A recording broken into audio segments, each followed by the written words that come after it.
ಎಲ್ಲರಿಗೂ ನಮಸ್ಕಾರ. ಇವತ್ತು ತೇಂಗೋಳು ಮಾಡುವ ವಿಧಾನವನ್ನು ತೋರಿಸ್ಕೊಡ್ತಾ ಇದ್ದೀನಿ.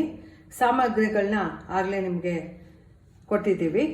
ಅದೇ ರೀತಿ ಎಲ್ಲ ಸಾಮಗ್ರಿಗಳನ್ನ ಇಲ್ಲಿ ಹಾಕ್ಕೊಂಡಿದ್ದೀನಿ. ಏನು ಮಾಡಿದ್ದೀನಿ, ಅಕ್ಕಿ ಹಿಟ್ಟು ಹಾಗೆ ತೊಗೊಂಡಿದ್ದೀನಿ. ಕಡಲೆ ಹಿಟ್ಟನ್ನ ನಾನು ಪುಡಿ ಮಾಡ್ಕೊಂಡಿದ್ದೀನಿ. ಉದ್ದಿನ ಬೇಳೆನ ಹುರ್ಕೊಂಡು ಕೆಂಪಗೆ ಹುರ್ಕೊಂಡು ಪುಡಿ ಮಾಡ್ಕೊಂಡಿದ್ದೀನಿ. ಒಣಮೆಣಸಿನ್ಕಾಯಿನ ರೋಸ್ಟ್ ಮಾಡಿಕೊಂಡು ಪುಡಿ ಮಾಡ್ಕೊಂಡಿದ್ದೀನಿ. ಮತ್ತು ತುಪ್ಪ ತೋರಿಸಿದ್ದೀನಿ. ಆ ತುಪ್ಪನ ಹೀಗೆ ಕಾಯಿಸ್ಬಿಟ್ಟು ಈ ಥರ 3 ಟೇಬಲ್ ಸ್ಪೂನ್ನ ಕಾಯಿಸ್ಬಿಟ್ಟು ಈ ರೀತಿ ಹಾಕ್ಕೊಂಡಿದ್ದೀನಿ. ಹಾಕ್ಕೊಂಡು ಈ ರೀತಿ ರುಚಿಗೆ ತಕ್ಕಷ್ಟು ಸಾಲ್ಟ್ ಹಾಕ್ಕೊಳ್ತಾ ಇದ್ದೀನಿ. ಹಾಕ್ಕೊಂಡು ಎಲ್ಲನೂ ನಾವು ಚೆನ್ನಾಗಿ ಕಲಿಸ್ಕೋಬೇಕು. ತುಪ್ಪ ಹೀಟ್ ಮಾಡಿ ಹಾಕ್ಕೊಂಡಿರ್ತೀವಲ್ಲ, ಫ್ಲೇವರು ತುಂಬ ಚೆನ್ನಾಗಿ ಬರುತ್ತೆ. ಬೇಕಾದರೆ ಎಳ್ಳು ಹಾಕ್ಕೋಬೋದು. 1 ಟೇಬಲ್ ಸ್ಪೂನ್ ಎಳ್ಳು ಹಾಕ್ಕೊಳ್ಳಿ, ಇಲ್ಲದೇ ಇದ್ದರೂ ಹಾಗೆ ಮಾಡ್ಬೋದು.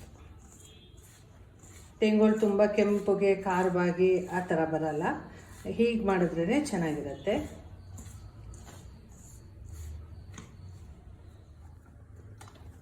ಈ ಥರ ಸ್ವಲ್ಪ ಎಲ್ಲ ಪಕ್ಕಕ್ಕೆ ಈ ಥರ ಪ್ರೆಸ್ ಮಾಡಿಬಿಡಿ. ಮಾಡಿಬಿಟ್ಟು ಸ್ವಲ್ಪನೇ ಮಾತ್ರ ನೀರು ಹಾಕ್ಕೊಂಡು ಈ ರೀತಿ ಕಲಿಸ್ಕೊಳ್ಳಿ.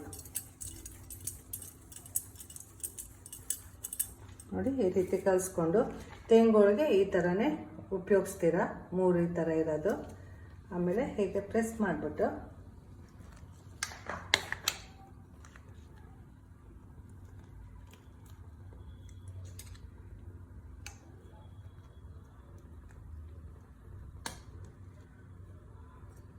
ನೋಡಿ ಈ ರೀತಿ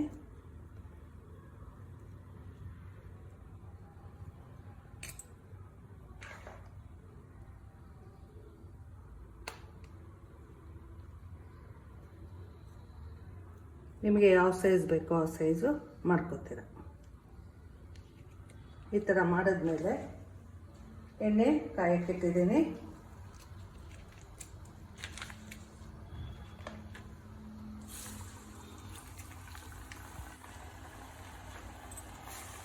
ಎಣ್ಣೆ ಕಾದ ನಂತರ ಈ ರೀತಿ ಬಿಡ್ತೀವಿ.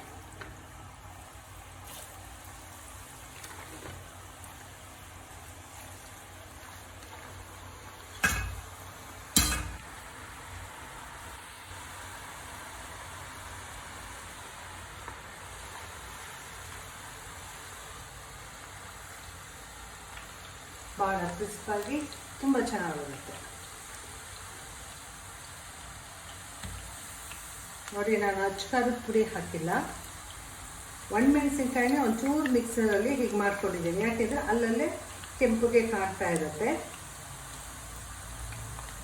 1 ಸ್ಪೂನು ಎಳ್ಳು ಕೂಡ ಹಾಕಿದ್ದೀನಿ.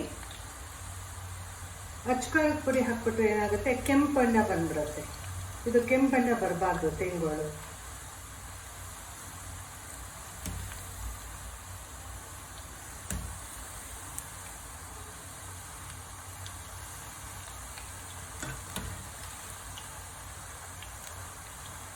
ಒಂದು ಕಡೆ ಆದ ತಕ್ಷಣ ಈ ರೀತಿ 2 ಕಡೆನೂ ತಿರುವು ಹಾಕಿ